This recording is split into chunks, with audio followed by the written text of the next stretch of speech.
عامر خان سے میری ملاقات ہوئی، میں نے اس کو کوئی دین کی بات نہیں کی، صرف محبت تھی. اب تک اس کے میسج آتے کہ میں زندگی میں کسی سے متاثر نہیں ہوا، تم پہلے آدمی ہو جس سے میں متاثر ہوں. میں نے کوئی جادو کیا، صرف محبت. لوگوں کو محبت دو، قریب ہوں گے. میں جب گیا بڑی مشکل سے اللہ نے، ملاقات کا کوئی راستہ ہی نہیں تھا، وہ مجھے نہیں جانتا تھا، میں اسے نہیں جانتا تھا، تو کوئی موقع نہیں مل رہا تھا ملاقات کا. تو اللہ نے شاہد آفریدی کو بھیج دیا. شاہد آفریدی اس کی دوستی تھی، ہمارا جو کرکٹر ہے. میں نے اس سے فون پر کہا یار میری ملاقات تو کرا. اس نے ملاقات کروائی. تو اس نے مجھے کہا آدھا گھنٹہ ہے، آدھا گھنٹہ. جب میں پہنچا میکسیمم پونا گھنٹہ. میں نے کہا ٹھیک. میں گیا تو وہ سہما ہوا چہرہ کہ بھئی مولانا آ گیا، پتہ نہیں کیا کہیں گے، بھئی یہ تو کیا کر رہا ہے، تو حرام کر رہا ہے، ناچ رہا ہے، گا رہا ہے، توبہ کر، ابھی تیرے لیے دوزخ کا فیصلہ ہو جائے. پتہ نہیں کیا ہوگا. وہ ڈرا ہوا سہما ہوا تھا. تو میرا ایک دور کالج لائف تھا. میرے اللہ نے مجھے ہدایت دی اور میں 3 دن کے لیے میں اس دوست کو، اس کی نسلوں کو دعائیں دیتا ہوں جو مجھے زبردستی پکڑ کے لے گیا. نہ میرا تبلیغ سے کوئی تعلق، نہ واسطہ، نہ میں کوئی ان سے متاثر. ایک لڑکا تھا، بنگالی تھا، گشت کرتا تھا، لیکن میں اس سے ذرا متاثر نہیں ہوا. میرا دوست متاثر ہو گیا تھا، تو میں تو ان کے قریب سے نہیں گزرتا تھا. تو وہ اور میں اسکول میں اکٹھے آ رہے تھے، کالج میں اکٹھے آ رہے تھے. تو وہ متاثر ہوا، وہ 3 دن کے لیے جا رہا تھا، تو مجھے بتائے بغیر میرا ہاتھ پکڑ کے لے گیا. مجھے کام ہے، چلو میرے ساتھ. اور میں اس کو انکار نہیں کر سکتا تھا. یہ میرا اس کا تعلق تھا. اب بھی اسی طرح بھائیوں جیسا تعلق. میں اس کا احسان ماں، مجھے زبردستی لے گیا. ہمارے پنجابی کی مثال ہے، کبے نو لت لگی، وہ سیدھا ہو گیا. وہ جو ہوتا ہے ہنچ بیک ہوتا ہے نا، اس کو کسی نے لات ماری تو وہ سیدھا ہو گیا. مہربانی بھائی تیری لات سے میں سیدھا ہو گیا. تو مجھے تو وہ کبے والی لت پہ گئی. تو اللہ نے مجھے اس طرف لگا دیا. اور جب میری کالج لائف، میں نے کالج کا بہترین سنگر تھا، اسکول کا بہترین. یہ جنید جمشید کیا ہے جو اس زمانے میں یہ سارا کو اٹھایا میں نے سارا کیا ہے. تو اب وہ بیچارہ ایسے بیٹھا ہوا. تو میں نے اس سے بیٹھتے ہی فلموں کی باتیں شروع کر دی. اور تھوڑی دیر بعد کہ میں نے محسوس کیا کہ فرام 60 to 72 جو فلم انڈسٹری کو جتنا میں جانتا تھا اتنا وہ نہیں جانتا تھا. تو اس کے اوپر میرے علم کا روب پڑ گیا.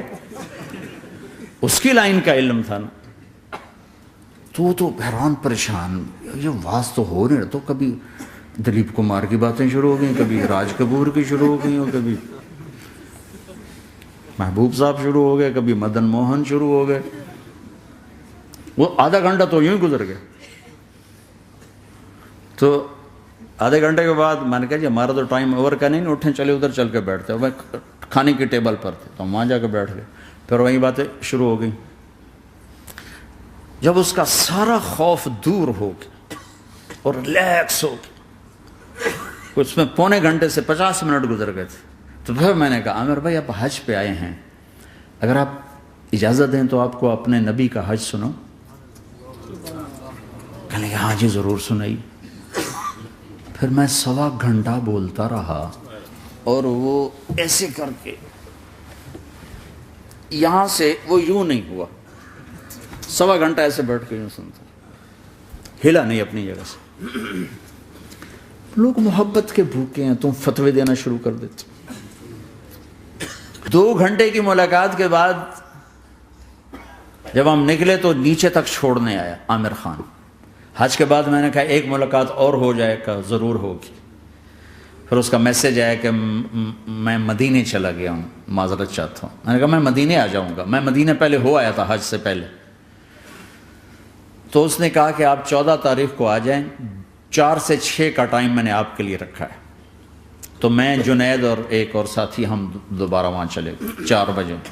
4:15 ہم اس کے ساتھ ہماری سٹنگ شروع ہوئی. 4:15 سے 10:15 تک 6 گھنٹے مسلسل. اور اس کے ماتھے پہ ذرا نشان نہیں آیا کہ میں بور ہو رہا ہوں. اور اس کے بعد ہم اٹھے، اس کا جی نہیں چاہ رہا تھا کہ ہم اٹھ کے چلے جائیں. محبت. پھر ایک امتحان پڑ گیا. میں اجتماع میں تھا رائمنڈ کے پچھلے سال. اس کا میسج آ گیا میری فلم تلاش آ رہی، اس کی کامیابی کی دعا کرو. چلے بھائی اے چنگی بڑی. میں نے کہا اب کیا کروں, جواب دینا بھی ضروری, دعا بھی نہیں ہو سکتی, کیا کروں. تو جب وہ میسج آیا تو میرے سامنے کوئی 10-12 علماء بیٹھے تھے. میں نے کہا بھائی یہ میسج ہے, اس کا جواب. کہا جی یہ ہمارا فیلڈ نہیں تمہارا ہے, تو ہی جواب دے. میں سارا دن سوچتا رہا, مجھے کوئی جواب سمجھ میں نہیں آیا کہ جان بھی بچ جائے, جواب بھی چلا جائے. پھر اگلا دن بھی گزر گیا, مجھے کچھ سمجھ میں نہیں آیا. میں عصر کا وضو کر رہا تھا, ایک دم اللہ نے ایک مضمون دل میں ڈالا. تو میں نے فوراً بیٹھ کے اس کو میسج کیا کہ عامر بھائی, جو کریٹو ہوتا ہے نا ذہن, یہ اللہ کسی کسی کو دیتا ہے. تخلیقی ذہن یہ اللہ تعالیٰ کسی کسی کو دیتا ہے, ہر ایک کو نہیں دیتا. اور یہ اللہ کی بہت بڑی عطا ہوتی ہے. اور میں نے تمہارے ساتھ جو وقت گزارا اس میں میں نے دیکھا کہ اللہ نے تمہیں تخلیقی ذہن دیا ہے, تم کریٹر ہو. اور جو لوگ اس ٹائپ کے ہوتے ہیں وہ کامیابی ناکامی کی پرواہ نہیں کرتے, وہ اپنے کام سے کام رکھتے ہیں. آپ کا بھائی تو فوراً اس کا میسج آیا, آپ ٹھیک کہہ رہے ہیں, آپ ٹھیک کہہ رہے ہیں. بات ہو گئی. پہ میں تھا ہانگ کانگ, میں نے وہاں سے اس کو میسج کیا. دیکھو کسی مصروف آدمی کو براہ راست فون نہ کیا کرو, میسج کیا کرو کہ میں آپ کو فون کر سکتا ہوں, چونکہ میں اس کا بہت ستایا ہوا, بہت ستایا. تو میں نے اسے میسج کیا کہ میں طارق جمیل ہانگ کانگ میں آپ کو فون کر سکتا ہوں, میں آپ کو فون کر سکتا ہوں. میں ہمیشہ اسے, اب بھی میرا فون پہ رابطہ ہے, میں پہلے اسے میسج دیتا ہوں میں آپ کو فون کر سکتا ہوں. اگر اس کا جواب نہ ہے پھر میں نہیں کرتا ہوں. کبھی وہ خود کر لیتا ہے, کبھی وہ میسج دے دیتا ہے کال کر لیں. تو تھوڑی دیر بعد اس کا فون آ گیا, کیونکہ میں اس وقت دلی میں ہوں, کانفرنس میں تھا. تو میں نے آپ کا میسج دیکھا تھا, میں اٹھ کے باہر آ گیا ہوں, ابھی آپ سے بات کر کے پھر میں جاؤں گا.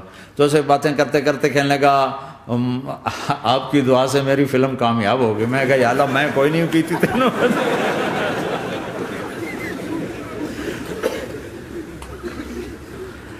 بھائیو محبتیں بانٹو, نفرتیں تو پہلے ہی بہت پھیل چکی. نشہ پلا کے گرانا تو سب کو آتا ہے, مزہ تو تب ہے کہ گرتے کو تھام لے ساتھ.